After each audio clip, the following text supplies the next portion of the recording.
Freedom is never dear at any price. It is the breath of life, and what would a man not do for its living, says Mahatma Gandhi. Good evening to the house. First of all, I'll be defining what is independence. Independence is a state of mind where one is free to take decision for their own self, whether you talk about citizen or you talk about nation. And I have categorized 4 parameters for a nation and its people to be called independent. The first is freedom of its people. The second one is rights of its people. The third one is development of the nation. And the fourth one is sovereignty of the nation. Taking India and its people into account, freedom has not came free of cost.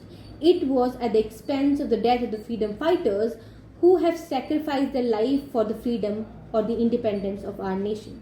The Constitution guarantees freedom to its people with certain reasonable restrictions. And the reasonable restrictions are justifiable or understandable in nature when it is about the welfare of the nation or when it is about the nation itself. But when these freedoms are curtailed or infringed mere on the basis of political agenda or the biasness or the prejudice of the state, then it leads toward a despotic rule of the state, and the nation no more seems independent, and the people become the instrument of the state. Talking about the second aspect, that is rights of the people, rights are inalienable or they are inseparable from the people of any nation all over the world.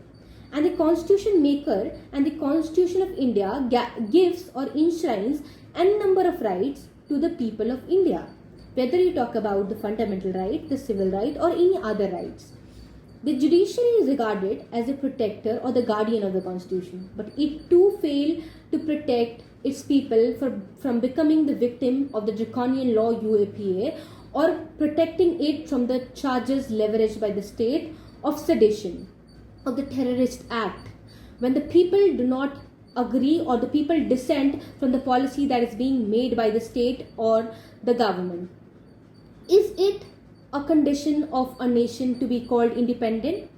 Doesn't it seem like a dark spot to the largest democracy of the world? Talking about the third aspect, that is development of the nation. From an agrarian nation to an industrial nation, from a poor nation to a developing nation, India has ran milestones, but we have not yet achieved what we wanted to. We have not eradicated hunger, we have not eradicated poverty, we have not eradicated corruption that is eating our countries like termites. We have not eradicated unemployment. We have not given jobs to our youths. They are wandering here and there for jobs and food. People are sleeping without food. They are sleeping empty stomach. And can we call ourselves a developed nation? A very big no.